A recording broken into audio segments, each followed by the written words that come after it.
Toma un poquito de problema esta cosa. ¿Qué pasa? ¿Qué pasa? A ver.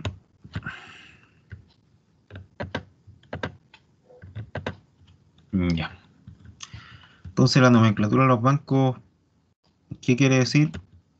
Básicamente obtener dimensiones de la malla. Entonces una de las dimensiones más típicas y más importantes que hay dentro de la malla tronadura son las dimensiones del Barden y el espaciamiento entre pozos.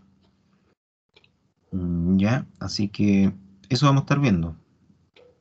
En la parte superficial, pues, también vamos a ver cómo se comporta el pozo por dentro respecto a la distribución de las cargas que se pueden tener en su interior. Bueno, en esta parte de la unidad, básicamente vamos a estar evaluando y viendo de qué depende el diámetro de perforación, barden, espaciamiento, taco y pasadura, que estas ya son como más medidas internas del pozo, el taco y la pasadura.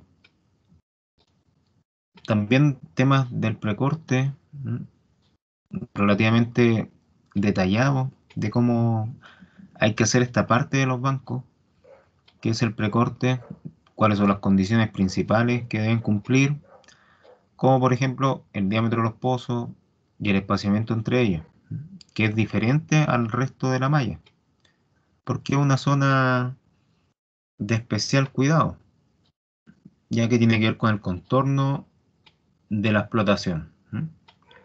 Entonces, todo lo que tiene relación con contornos tiene que tener un tratamiento diferente y especial en este caso. Y también la importancia del factor de carga en todos los trabajos relacionados con los parámetros de diseño del banco, o la nomenclatura, como también se le dice.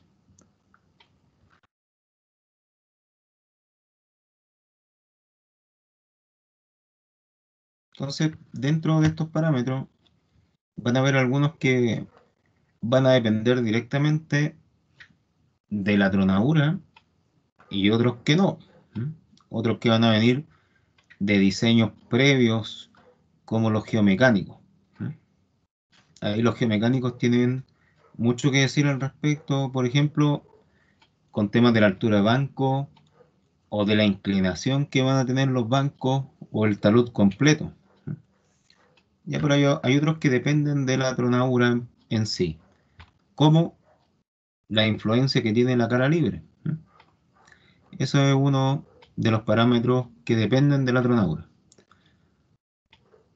Una consulta, ¿cuántas caras libres creen ustedes que puede tener un banco? O en la tronadora un banco, ¿con cuántas caras libres me puedo encontrar yo?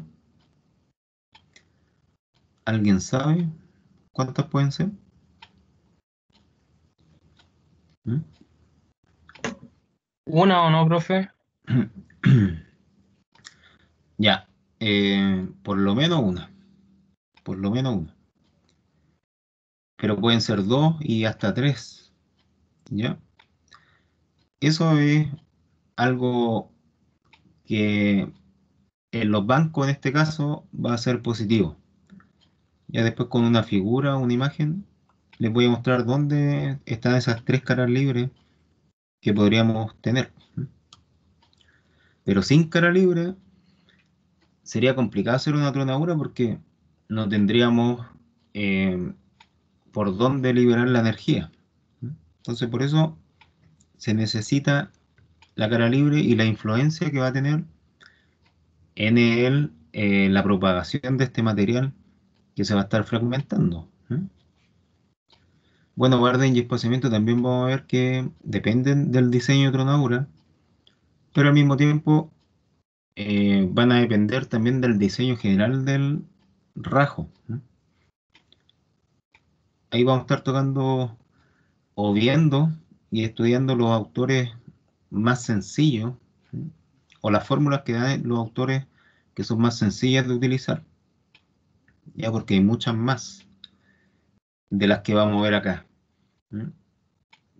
Miren, yo creo que ustedes antes han escuchado estos temas, pero difícilmente les dijeron cuántos Barden hay propuestos por autores. ¿Mm? ¿Saben más o menos cuántos pueden ser los autores que proponen un Barden para trabajar? ¿Mm? De lo que vieron en extracción mina y en taller minero. ¿Alguna vez se los dijeron cuántos pueden ser las fórmulas propuestas para obtener un Barden? Tres o cuatro eran, entre tres o cuatro eran los que yo pasé. Ya, tres o cuatro, ¿cierto? Bueno, uno generalmente ve como un par o a lo más cuatro autores distintos, ¿cierto? Pero son 20 los autores que proponen fórmulas para obtener el Barden. Bueno, los más conocidos son Konya, H, Langerfors, López Jimeno también tiene su Barden, pero hay 16 más que también han propuesto sus fórmulas y que, bueno, va a depender de la información con la que yo cuento para ver con cuál se acomoda más el Barden que puedo calcular. Pero los más sencillos son los de Konya, H, López Jimeno. Ya, esos son los que vemos nosotros porque son los que menos información piden. Ya sé que con eso vamos a estar trabajando y yo creo que también trabajaron antes con esos también. En tema de diámetro del pozo, ¿qué va a tener acá influencia? Principalmente lo que es la altura del banco, ¿m? Y también el tipo de minería en el que vamos a estar trabajando. Entonces más adelante yo les voy a mostrar una figura que tiene relacionada la altura banco, el diámetro y el tipo de minería. Entonces ahí vamos a ver cómo determinar el diámetro del pozo en función de eso. ¿Ya? ¿Qué más tenemos por acá? Hay alguien ahí. Ah, muy bien, muy bien. Ya, diámetro del pozo y el taco. También depende de la tronadura. En general, todo lo que va a estar en la zona superior, acá, en este sector, va a ser dependiente de la tronadura. Y lo que va a estar en la parte baja va a depender más de el diseño de la mina misma, ¿m? O de la geotecnia. Pero además del taco, la altura de banco va a estar ahí teniendo influencia sobre todo en el diámetro del pozo y en la longitud total perforada. De la altura banco va a depender eso también. Cuánto la perforadora va a tener que realizar de trabajo por cada pozo. La sobreperforación o pasadura la vamos a definir también más adelante, pero básicamente lo que uno se pasa con respecto a la línea de diseño que tienen los bancos, ya que quiere decir la pata del banco. A la altura que se encuentra la pata del banco, todo lo que se pase perforando es sobreperforación o pasadura. La secuencia de iniciación también es importante en la tronadura. Muchas veces no se le da la importancia que tiene. Por eso dentro de esta asignatura eh, yo le doy como más énfasis al tema de los tiempos. Incluso mañana vamos a estar trabajando solo con tiempos o secuencias de iniciación. Ya porque acá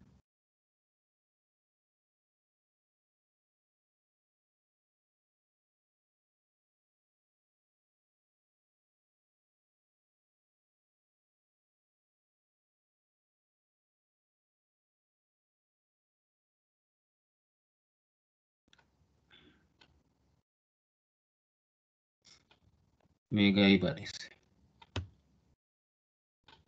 Pero volví. ¿Mm?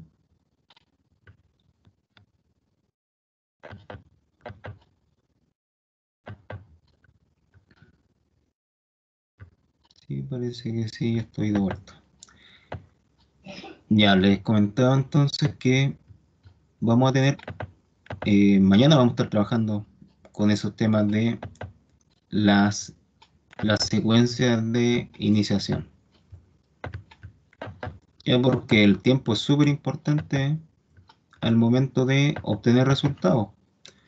Ya si yo les pregunto a ustedes, ¿cuáles creen que son los resultados más importantes en una tronadura? ¿Qué me dirían? Son tres básicamente los más importantes. ¿Qué resultados esperan ustedes? Que se fragmente la roca. Ya, muy bien. Ese es uno. Es uno de los resultados que yo espero obtener. Ya, una buena fragmentación. Faltan dos. ¿Cuáles son otros? Otros resultados que se esperan obtener acá. Con temas de... eh, sí que tienen que ver con lo que pasa después de la detonación. Uno es la fragmentación, ¿cierto? Otro El tamaño de la roca. es que eso está como directamente relacionado con la fragmentación. Ah, ya. ¿Ya? Pero otro importante es la proyección de la roca. O el fly rock.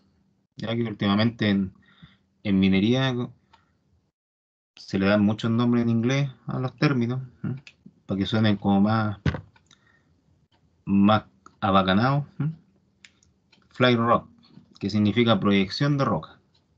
Eso también yo lo tengo que controlar, ¿ya? Porque tiene que ver con temas de seguridad. Yo no quiero que la roca golpee a alguien, una máquina o la infraestructura, el casino, por ejemplo, los baños. No quiero que lleguen rocas para allá, mucho menos las personas. Entonces el fly rock yo lo tengo que controlar. Y el tercer parámetro importante que tiene relación con los resultados de la tronadura es la vibración, ¿ya? O el movimiento sísmico, si lo quieren ver desde esa perspectiva. También la vibración es súper importante. Entonces, esos tres son los principales resultados que yo busco obtener con la tronadura y van a estar determinados con mayor o menor importancia por cada uno de estos parámetros.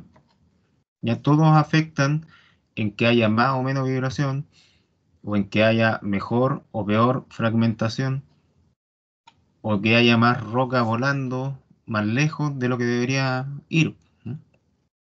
Entonces cada uno de estos parámetros tiene relación con eso. El factor de carga va a ser importante al momento de tomar decisiones. Decisiones con respecto a la cantidad de, bueno, explosivos, por supuesto, que va a estar en el banco. Y con eso yo también puedo saber cuánto más o menos me va a costar la tronadura. Relacionado bien estrechamente con el factor de carga está el factor energético. Ya, mientras más explosivo, por supuesto que más energía se va a estar liberando. Y si el explosivo tiene mejores propiedades técnicas, también va, por lo tanto, a liberar más energía. Ya temas de inclinación del pozo y desacoplamiento de carga están directamente relacionados con el precorte. Ya solo en el precorte vemos inclinación de los pozos y desacoplamiento de las cargas. Ya en el resto de los pozos no vamos a ver esos temas. Pero sí en el precorte, y el precorte es bien importante acá en la nomenclatura de los bancos o los parámetros de diseño. Entonces esta es la figura que les comentaba antes, donde yo puedo ver las caras libres. ¿Cuál es la primera? O la que siempre deberías estar, porque por el hecho de estar trabajando la superficie, ya vamos a tener una cara libre, que va a ser la que va a estar sobre los pozos. ¿Ya? Ahí va a haber una tendencia a desplazarse el material. Otras caras libres que podemos encontrar son las que están acá al frente, ya, en el sector donde se sacó la fragmentación antes, donde se cargó y se transportó con las palas. Esa es la segunda, la típica, la que está frente a la cara del banco. ¿Mm? Y otra, la tercera cara libre, ¿dónde podría estar? En este sector. Ya dependiendo del avance de la explotación, porque si el avance viene de derecha a izquierda, voy a tener la cara libre acá, en este costado. Si el avance de la explotación viene de izquierda a derecha, o sea, desde este lado hacia allá, voy a tener otra cara libre acá. Ya, pero en general son como por lo menos dos caras libres las que vamos a estar encontrando en el diseño de los bancos. Y eso va a ser una ventaja respecto a lo que encontramos en minería subterránea, porque ahí son bien pocas las caras libres que uno pudiese encontrar. Ya en minería subterránea, generalmente solo una, la que está frente a donde se está perforando nomás. ¿Mm? Pero no hay una al costado ni abajo, ya solo la del frente. Entonces la explotación a cielo abierto tiene esa ventaja. ¿Mm? Entonces todos estos son los parámetros ya que veíamos antes, o gran parte de ellos, en una figura. Ya el taco lo vamos a tener en este sector, la parte superior, ¿Mm? La altura de los bancos por acá, la pasadura bajo la línea de diseño o bajo la pata de los bancos, va a estar la pasadura. Y bueno, la cara libre en este caso, una de ellas está aquí, otra acá y otra puede estar en el lado derecho o izquierdo. Los espaciamientos los vamos a ver como a la inversa del Barden o perpendicular al Barden. ¿Qué quiere decir esto? Que si la cara libre principal está acá, ya porque esta está tomándose como la cara libre principal, los Barden se van a generar en esa dirección. ¿Ven? Están hacia allá todos los Barden. Por lo tanto, los espaciamientos van en la otra dirección. Si esta es la vertical, el espaciamiento va a ir en la horizontal. La separación de los pozos así va a ser los espaciamientos y la separación de los pozos hacia acá van a ser los Barden. Siempre buscando la cara libre principal. Diámetro de perforación, por supuesto que es importante, y como vamos a ver más adelante, una de las formas de calcular el factor de carga es a partir de un solo bloque, ¿m? Que es lo que está destacado acá. ¿Ven? Hay un bloque nomás marcado. ¿Y eso por qué se da? Porque hay una teoría que dice que un pozo tiene la influencia para sacar un bloque de material. ¿Qué quiere decir esto? No quiere decir que la tronadura salga en bloques así como en cubitos, ¿m? Porque todo se fragmenta. Pero el pozo va a tener influencia en eso, en ese bloque. Ya, o sea, va a poder remover bien esa cantidad de material y está determinada por un Barden, ¿m? Y un espaciamiento. Ya, o sea que el bloque que vamos a estar sacando acá va a ser Barden por espaciamiento por altura de banco. Ese va a ser como el bloque en metros cúbicos que vamos a estar obteniendo teóricamente al momento de la tronadura. ¿Ya? Pero bueno, ahí vamos a tocar más temas relacionados con eso cuando lleguemos al factor de carga.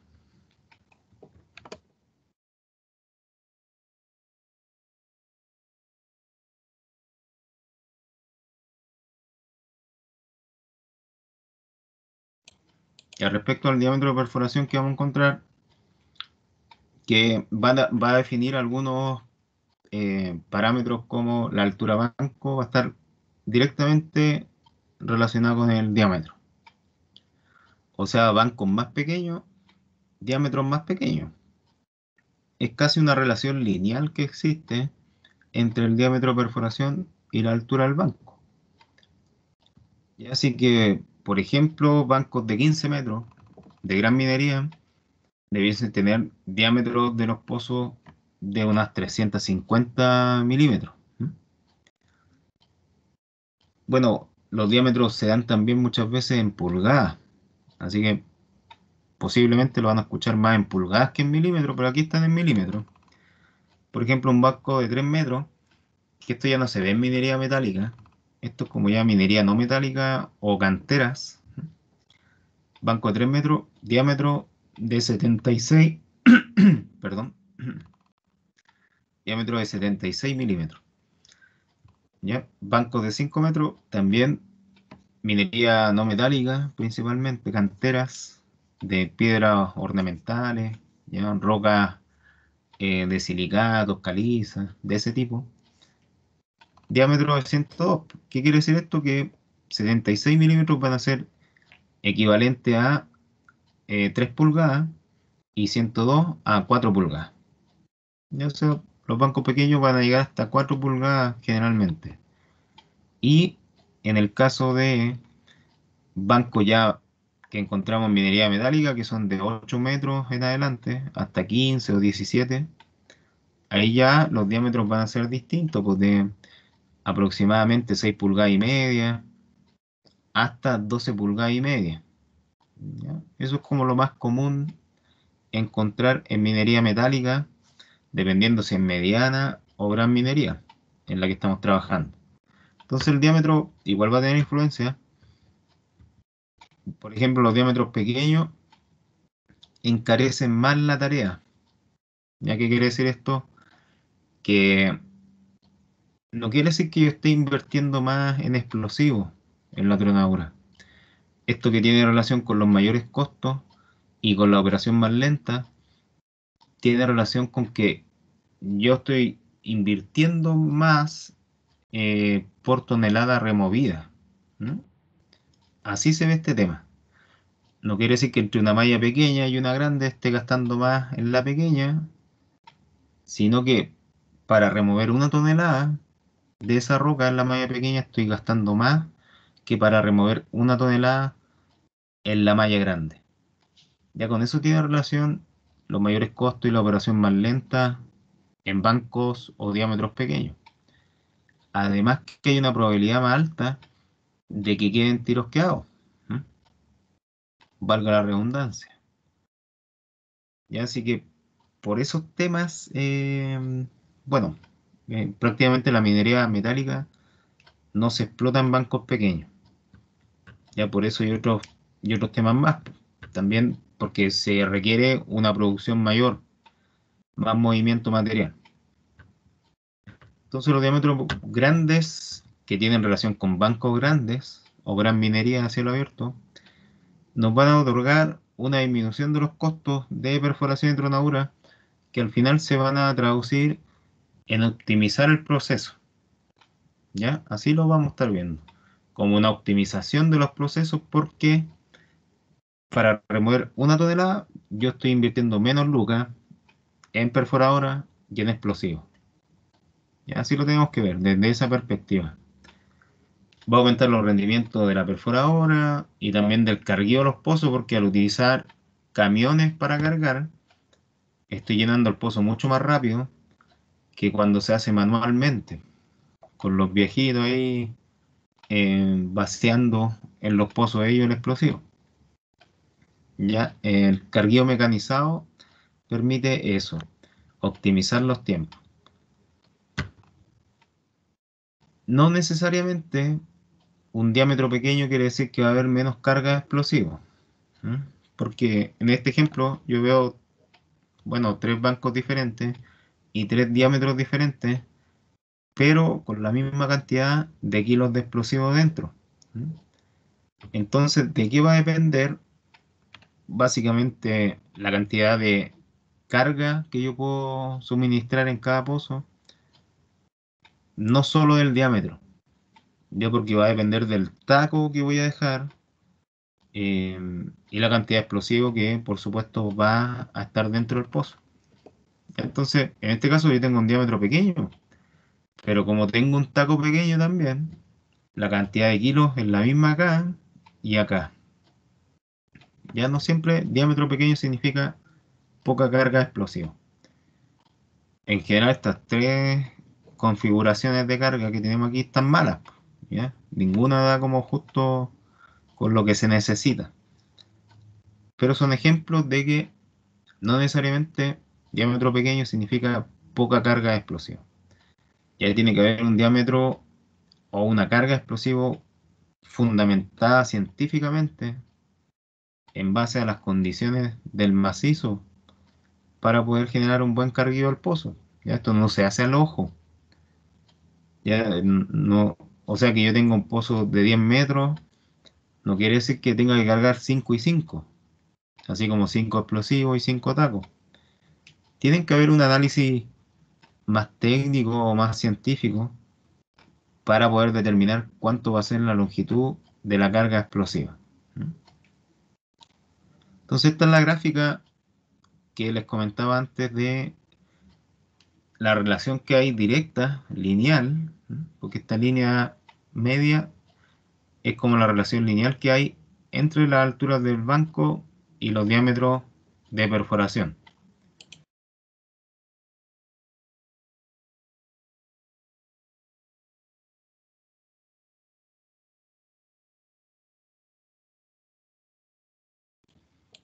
Y aquí es lo otro interesante en esta gráfica, además de que tenemos altura banco y diámetro de perforación, es que están los tipos de minería en los que se podrían aplicar estos bancos y los diámetros donde también se pueden aplicar, los tipos de diámetros. Entonces, miren, analicémoslo el gráfico desde el punto de vista de solo los diámetros. Yo en cantera puedo tener diámetros entre 2 y 6 pulgadas principalmente. ¿Ven? Ese es como el rango que pueden aceptar las canteras. Las minas de carbón a cielo abierto también, entre 2 bueno, y 8 prácticamente acá. Ya, pero la minería del cobre o de minerales metálicos se empieza a aplicar con 6 pulgadas y media en adelante. Ven ahí uno se da cuenta que eh, para bancos pequeños la minería metálica prácticamente no tiene aplicación o no se justifica que se aplique en bancos pequeños. Ya tienen que ser bancos grandes porque los diámetros también tienen que ser grandes en minería metálica. Parten aquí como en 7 pulgadas más o menos, de ahí hacia arriba. Ya minas de cobre, pueden ser minas de oro, minas de plata, pero bueno, acá en Chile más del 80% de las explotaciones son de cobre. Entonces, eh, por eso va a tener eh, influencia principalmente el cobre en la parte de metálico y también algunas minas de hierro, que son las que pueden alcanzar los diámetros más grandes de perforación, hasta 16 pulgadas podemos encontrar en minas de hierro. Pero en minas de cobre generalmente llegamos hasta 12, 12 y media, o sea, hasta ese rango principalmente. Ya entonces para una altura banco que se tenga por diseño, yo voy a tener también un diámetro de perforación recomendado y justificado en el tipo de explotación que estoy realizando. Ya pueden haber algunos que les den con dos tipos de explotación. Por ejemplo, si yo tengo un banco de 12 metros, me va a dar acá y aquí está em, las minas de cobre y las minas de carbón juntas, ¿no? Y 8 pulgadas de diámetro. Pero como estamos trabajando en una explotación de cobre, va a estar bien, pues. Si trabajamos en una explotación de mina de carbón, ahí se puede cuestionar un poquito más porque al no ser metálicos, los diámetros no deberían llegar a ser tan grandes, pero igual pueden ser. Pero en general, como que no se ve eso en la práctica. Bardem, la definición básica del Bardem es la distancia que hay entre el pozo y la cara libre. Esta es la cara libre principal, porque hay otra que es la que siempre está acá arriba, pero hay otra que está en la frente misma, que hacia allá se debería desplazar el material. Por eso es como la cara libre principal esta. Entonces, cualquier distancia que haya del pozo a la cara libre principal va a ser considerado como Bardem.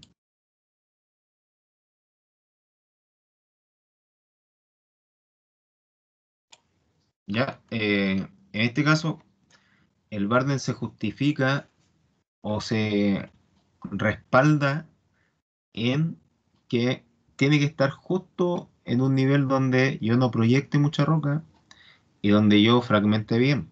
¿Mm? Por eso el Barden y los autores que, como habíamos conversado al principio, tenemos 20 autores distintos, y entonces todos van a poner de su cosecha. Ahí algunos van a decir, miren, yo creo que para el Barden lo mejor es eh, estudiar lo que es la densidad de la roca, la densidad de los explosivos que van a estar dentro del pozo y el diámetro de perforación. Y va a llegar otro autor diciendo, no, yo creo que hacen falta más cosas ahí para poder obtener un buen Barden.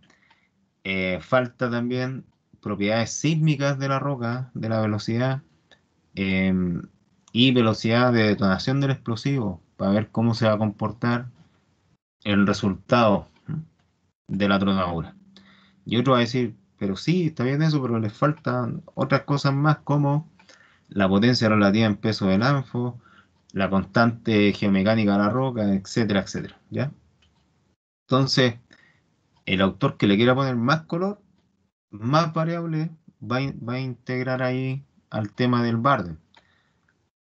Generalmente, la variación que hay entre un autor y otro no es mucha, o sea, se separan como un par de metros entre un Barden y otro.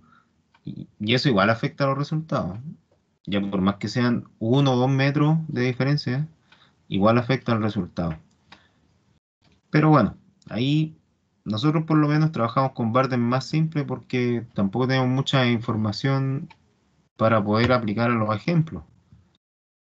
Como así en terreno, esa información está y en mucha la información, o sea, prácticamente está toda la información disponible cuando uno está trabajando en terreno. Ya no así cuando uno trabaja en los ejemplos teóricos que vemos nosotros acá. Entonces, Barden pequeño va a traer consecuencias. ¿Qué significa eso? Que el pozo ya no va a estar acá, sino que va a estar más adelante. ¿Mm? Por lo tanto, el Barden se reduce. La distancia de la cara libre al pozo se ve reducida. En ese caso, vamos a tener más proyección de roca o fly rock. ¿Mm? O sea, si con un Barden óptimo, que sería el que está acá, yo tengo una proyección de roca de 50 metros, con un Barden pequeño voy a tener una proyección de roca de 200 metros, y eso ya es peligroso. Por eso los Barden no pueden ser tan pequeños, y tampoco pueden ser tan grandes, porque si yo alejo más el pozo de donde está acá, lo corro un par de metros más atrás, ya eso me va a afectar la fragmentación. O sea, va a disminuir la proyección de roca, ya no va a llegar a 50 metros, puede que llegue a 40 o 30, o sea, va a ser más seguro, pero voy a tener problemas con los bolones que van a quedar ahí. Ya van a ser bien cototos. Entonces, por eso el Barden tiene que ser justo y preciso, eh, y determinado por un autor que ponga variables importantes dentro de su fórmula.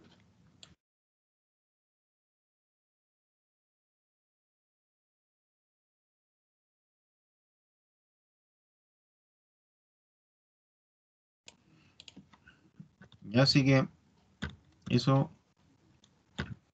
con respecto al Barden.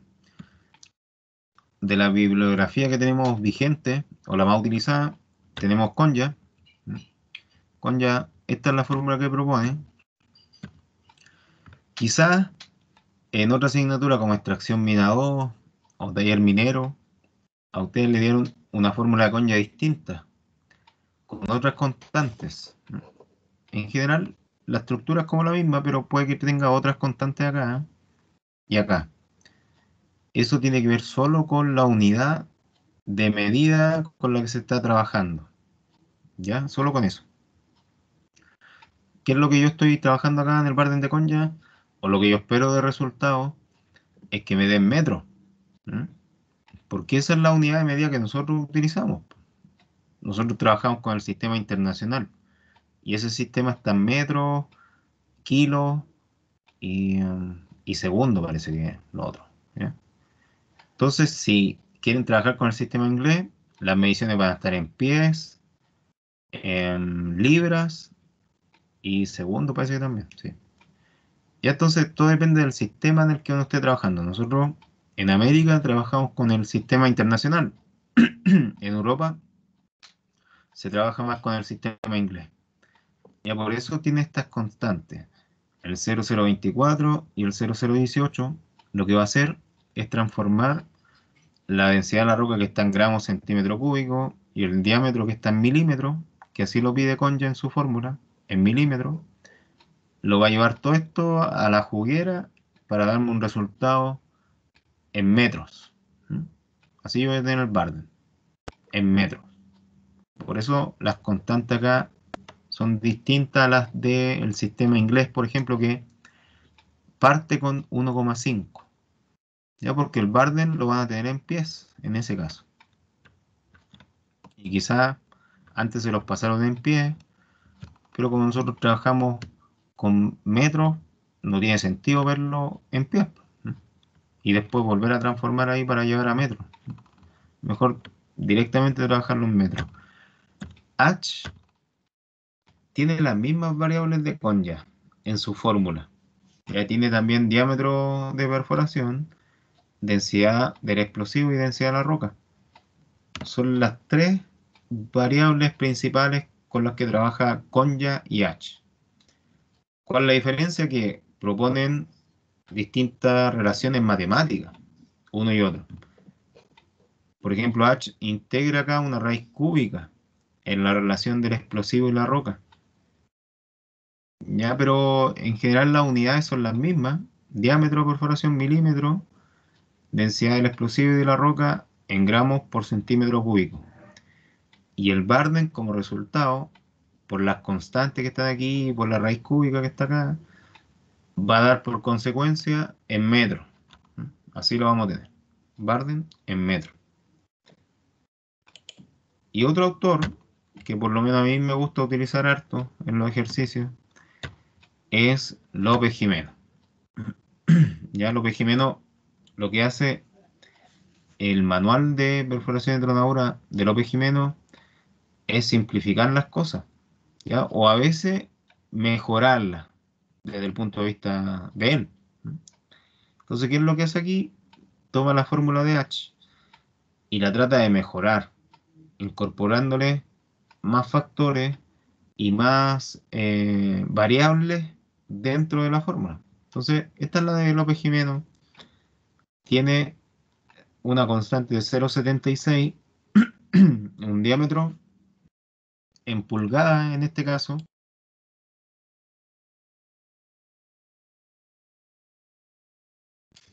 diámetro en pulgadas y un factor de corrección. Y este factor de corrección se va a dividir en factor de roca y en factor de explosivo. Entonces, López Jimeno lo que hace es agregarle más variables a la fórmula de H, que solo tiene densidad de explosivo, roca y diámetro de perforación. Acá López Jimeno le integra más en estas Fs que están aquí, va a integrarle otras variables que son importantes en términos de resultado. Por ejemplo, el factor de la roca va a estar en función de la densidad de la roca y de la velocidad sísmica de la roca. Va a integrar esas variables que la velocidad sísmica de la roca no estaba antes, considerado por H. Y también la velocidad de detonación del explosivo la va a integrar ahí. ¿Ya? Lo que hace López Jimeno acá con estos factores de corrección es como comparar una roca de buena calidad, de densidad 2,7, con la que estamos trabajando nosotros, ¿no? Que puede ser densidad 2,4, 2,5, 2,6 o también 2,7. Y velocidad sísmica, eso es variable. Pueden ser 2.500, 3.000, 4.000 metros por segundo. Ya, pero él utiliza 3.500 como base de comparación. En el caso del explosivo, tenemos una densidad súper alta, que es de las más altas que puede lograr un explosivo, 1,3 gramos por centímetro cúbico, y velocidad de detonación mínima de 3660 metros por segundo. Al cuadrado tiene que estar acá. Y eso lo compara con el explosivo que estamos utilizando, que puede ser de densidad 0,8, 0,9, 1, 1,1, 1,2 y hasta 1,3. Y velocidad de detonación desde 3000, 3500, 4000, 4500. ¿Ya? O sea, lo que hace es comparar una buena roca con la que estamos trabajando y un buen explosivo con el explosivo que estamos usando nosotros, en este caso para el barde. El 0,33 que está acá, elevado toda esta fracción,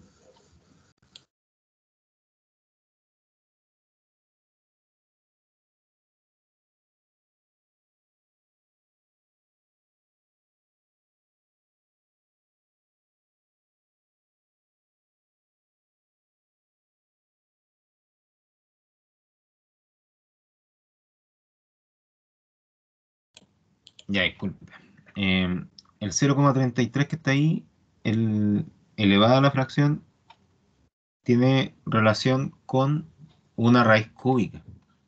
Ya elevar algo a 0,33 es lo mismo que aplicar una raíz cúbica de eso. Así que lo pueden calcular así o como la raíz cúbica de la fracción. Ya es lo mismo. Entonces ahí van a estar todas las definiciones y las unidades en las que tienen que estar cada uno de estos factores o variables involucrar en la fórmula de López-Jiménez. Lo que sí López-Jiménez pone como una letra chica, así como las letras chicas que están ahí incluidas en los bonos que entregan los gobiernos, algo parecido, ya que dice relación con que la fórmula va a ser válida siempre y cuando cumpla con unos parámetros el diámetro de perforación. Ya en este caso, solo se va a aplicar bien cuando el diámetro esté entre 165 y 250 milímetros. Ya solo en ese caso. ¿Qué quiere decir esto? Que en pulgadas, como López Jiménez pide el diámetro en pulgadas, van a ser 6 pulgadas y media y 10 pulgadas. Ya, mientras estemos trabajando bajo esas condiciones de diámetro, la fórmula de López Jiménez se va a aplicar bien. ¿Mm? Pero si trabajamos con diámetros mayores a 10 pulgadas, por ejemplo, en gran minería se trabaja con diámetros de 12 pulgadas, ahí tendríamos que aplicar un coeficiente reductor para ajustar estos valores.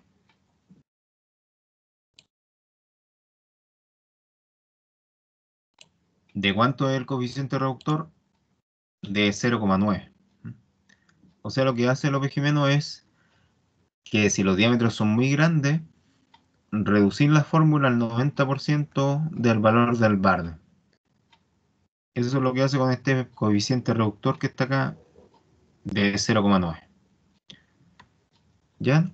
Eh, Así que ahí va a depender de con qué características vamos a estar trabajando, ¿ya? En la malla.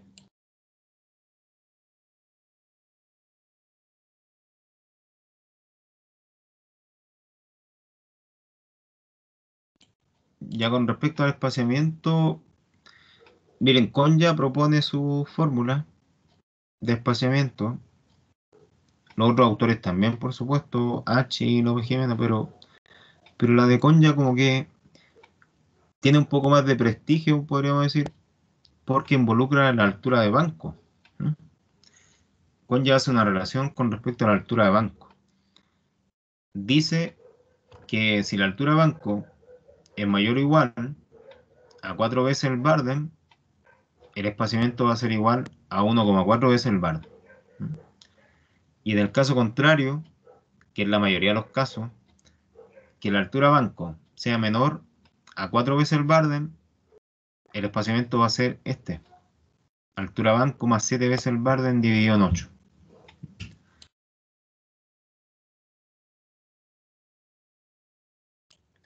Ya la fórmula Se ve complicada, pero no lo es. No es tan complicada. Podríamos usar también otras relaciones que hay para determinar el espaciamiento, que otros autores dicen que es 1,3 veces el Barden o 1,2 veces el Barden. Directo, también lo podríamos hacer así. Pero es mejor utilizar esto porque involucra la altura de banco en el análisis. Y ahí la altura de banco igual es importante.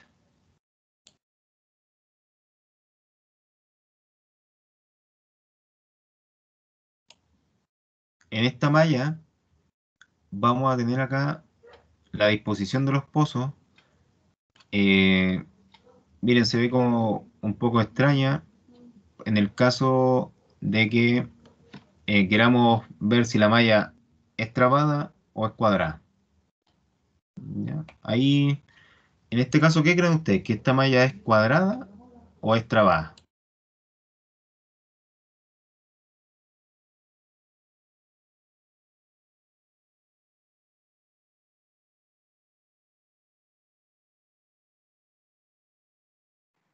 Cuadrada.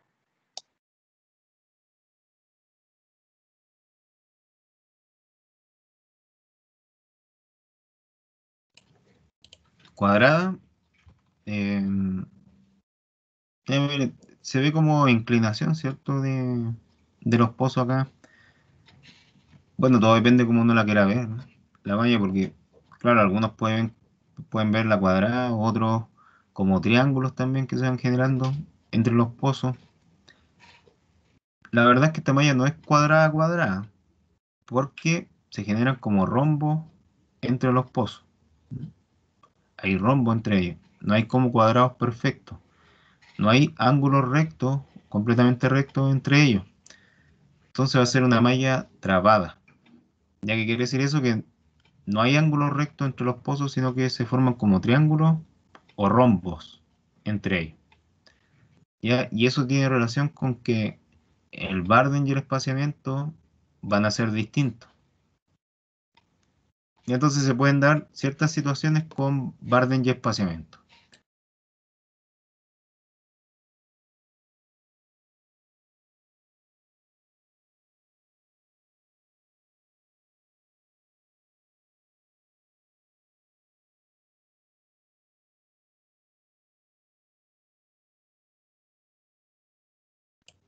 ¿Cuáles son las situaciones que más se dan o las que se podrían dar?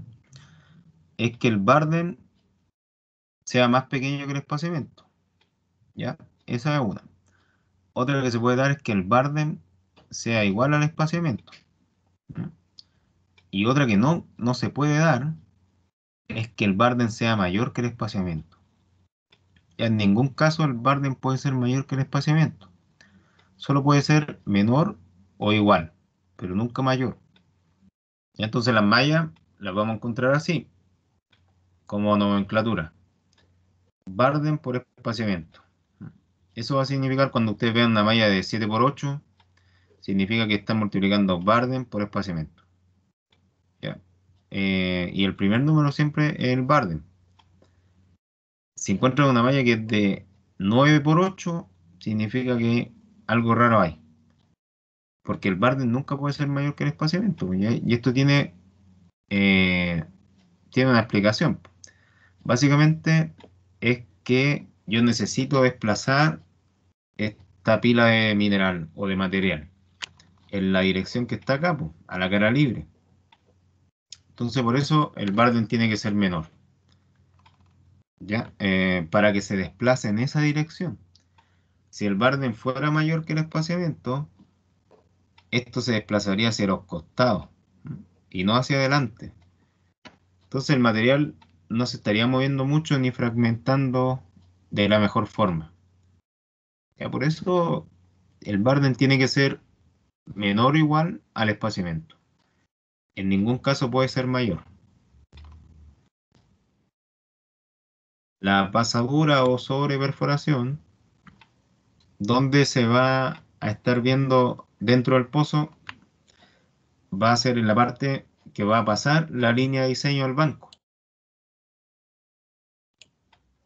Ya en esa parte, en esa zona. Entonces ahí vamos a tener que poner también o cargar con un iniciador fuerte. ¿Qué quiere decir esto? Con una pentorita de 450 gramos en el caso de bancos grandes. En el caso de bancos medianos, una pentorita de 225 gramos. ¿Ya? Pero tiene que ser fuerte el iniciador o el multiplicador que va a estar en el fondo. No puede ser un cartucho de emulsión, por ejemplo.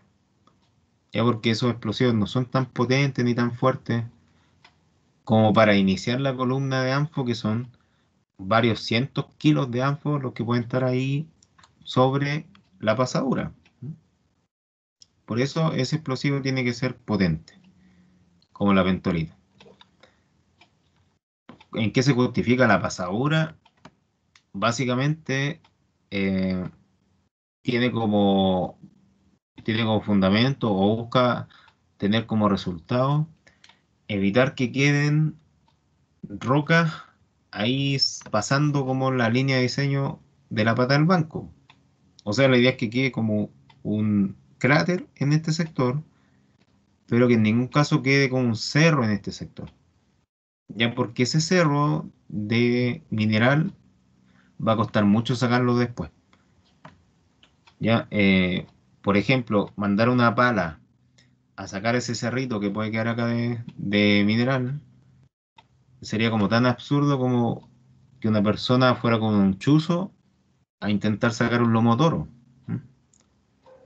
O sea, puede que después de varios días lo haga, pero no va a estar optimizando el tiempo ni las herramientas que tiene a su disposición. Por eso se evita que queden estos cerritos de mineral o lomos de toro o callos, que también se les llama a estos sectores cuando quedan ahí sin remover. ¿Mm? Repies también se les llama. Entonces, la pasadura se justifica por ese lado, ¿ya? Que es lo que hace mención acá, la pata apretada o irrompible, con que no puede quedar un cerro material ahí, sino que tiene que ser eh, eliminado eso. ¿Y cómo se hace? Con la pasadura. Entonces, desde este cierto punto de vista, es más fácil nivelar ese sector porque queda un cráter o un hoyo, es más fácil nivelarlo que eliminar el callo que puede quedar ahí o esta pata irrompible en el fondo del pozo. ¿Ya? Ahí se justifica la pasadura y bueno, por eso es necesaria, ya porque después nivelar es más fácil que eliminar estos repies que van a quedar ahí. Ya la pasadura, dependiendo del autor, va a tener un intervalo, un rango mínimo y otro máximo. Entonces, ¿qué es lo que proponen los diferentes autores, estos 20 que yo les decía que trabajan con las mallas de tronadura?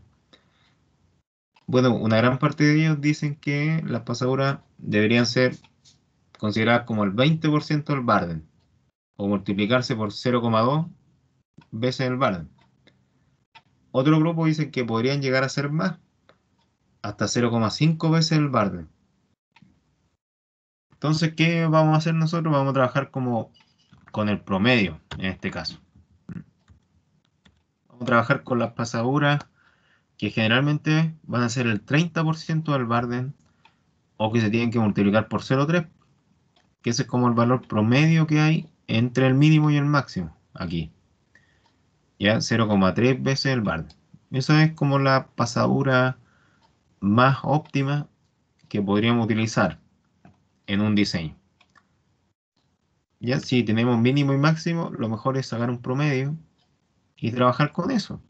Así evitamos tener problemas porque o le dimos muy poco o porque le dimos mucho.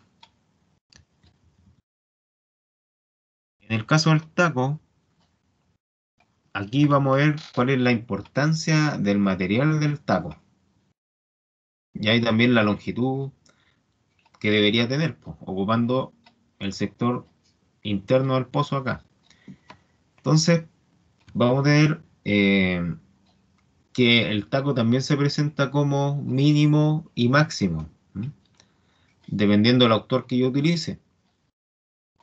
Para evitarnos problemas, vamos a trabajar también con el promedio entre el mínimo y el máximo, o el término medio entre ellos, y vamos a ver que generalmente el taco se va a acercar mucho a lo que es el barde. Entonces aquí van a tener influencia también lo que es el material del taco con el que estoy rellenando el pozo.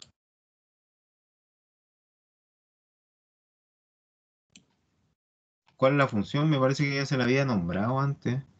Del taco es generar el confinamiento de este sector, de la liberación de energía que se va a estar haciendo aquí en el pozo.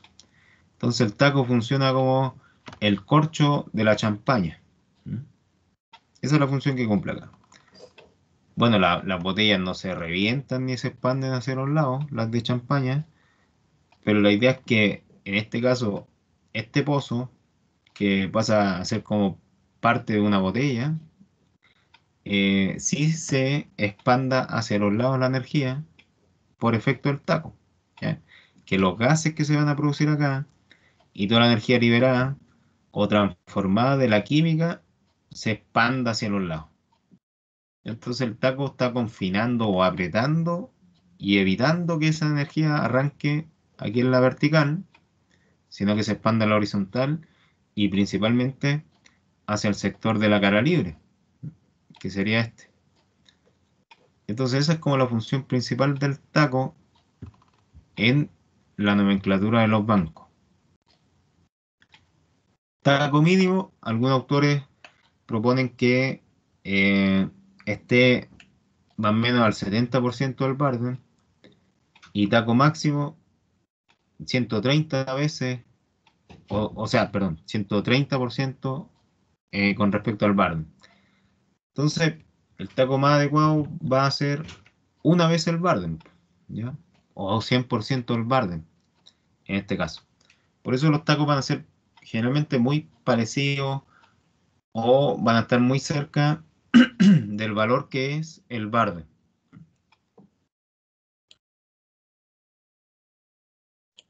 Porque en promedio se utiliza ese valor. Una vez el barden, como está entre 0,7 y, y 1,3, con 1 vamos a estar súper bien respecto a la configuración de carga que le vamos a dar interna al pozo. Ya entonces el material del taco siempre es un tema, ¿m? Porque algunos, bueno, optimizan el tiempo según ellos y toman el detritus o el cutting que va quedando ahí de la roca molida, que van dejando las perforadoras, y eso mismo lo vacían dentro del pozo para dejarlo como parte del taco. ¿Ya cuál es el problema acá? Que este material está tan pulverizado y su peso específico es tan bajo que para términos de confinamiento no va a ser lo mejor. ¿Ya? ¿Qué quiere decir esto? Que el corcho de nuestra champaña no va a ser del mejor material. O sea, va a salir disparado rápido. Ni siquiera va a ser necesario hacerle presión con el dedo para que salga, sino que uno va a mover la champaña y va a salir volando. Eso pasa con el cutting o con el detritus que encontramos ahí, eh, que las perforadoras dejan sobre estas pilas de material una vez que perforaron. Ya no hay un buen confinamiento del pozo. Así que lo más probable es que al momento de la tronadura la energía no se libera así en la horizontal, sino que la pila se esté desplazando más hacia arriba y que la energía también se esté liberando o saliendo por el taco ahí. Ya hay que evitar eso. Por lo tanto, hay que cambiar el material. Ya no hay que trabajar con este detritus o cutting que dejan las perforadoras de roca molida, sino que hay que integrar otro tipo de material que en este caso es la gravilla angulosa. Así se llama técnicamente. Esto es lo más recomendado. Este material árido es lo más recomendado para términos de cargar los pozos. No se ocupa en la gran mayoría de los casos, pero sí, las grandes mineras lo utilizan. Ya ellos invierten más plata, invierten en equipos eh, que, bueno, son capaces de transportarlo y llevarlo pozo por pozo para cargarlo. Ellos sí lo hacen. Ya esta gravilla angulosa o estos áridos que también son conocidos como los ripios. ¿Mm?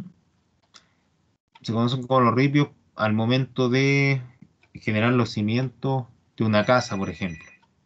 Ahí se les conoce como ripios.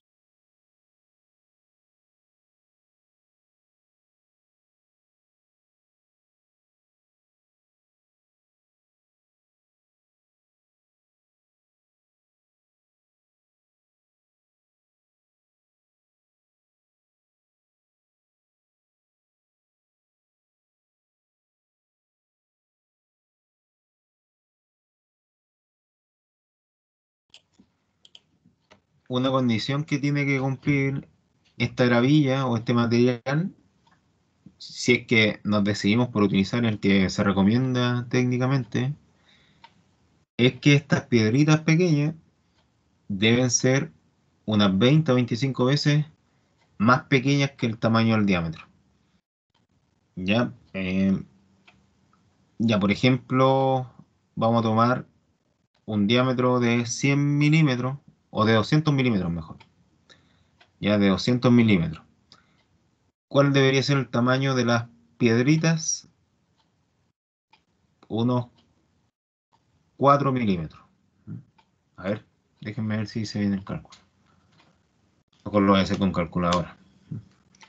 Si tuviera un pozo de 200 milímetros y tiene que ser entre 20 y 25, no, tiene que ser ahí entre 10 a 12 milímetros el tamaño de la piedrita.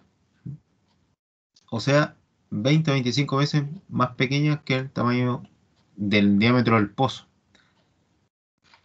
¿Ya qué quiere decir eso? Que si aquí yo llevo el tamaño del diámetro del pozo a esta imagen, debería tener entre 20 a 25 piedras depositadas ahí, en esta superficie. No las van a contar, por supuesto, ni se van a poner a hacer análisis con ellas en terreno. Ya las van a cargar directamente, pero la idea es que ese sea el tamaño con el que se debiera trabajar este tipo de material en los tacos. ¿Ya? De esa forma nos aseguramos que la proyección del material va a salir así, que es lo que se busca, porque también las palas necesitan que se desplace así la pila de material para cargarla y que no quede todo como depositado en el mismo sector que estaba. Que en el caso de que salga la energía disparada en la vertical, esta pila de material no se va a desplazar mucho y va a quedar todo ahí concentrada. Ya tiene relación con eso también. Ya, chiquillos, así que, bueno, eso es como la primera parte de las, de los parámetros que influyen en la construcción de una malla a cielo abierto. Viendo, bueno, no mañana, porque mañana vamos a estar viendo temas de la secuencia de salida de los pozos. Vamos a retomar un poquito lo que vimos la semana pasada de los sistemas de iniciación, pero ya desde la próxima semana en adelante vamos a ver el precorte y también algunos ejemplos de aplicación de estos temas relacionados con las dimensiones de las mallas para buscar idealmente obtener el factor de carga, ya que ese es como el valor más importante que podemos tener con estos parámetros que estamos analizando acá. El factor de carga es lo que se busca. Esa es como el dato que resume todos los cálculos que se hicieron antes. el factor de carga. Por eso es tan importante también obtener ese valor.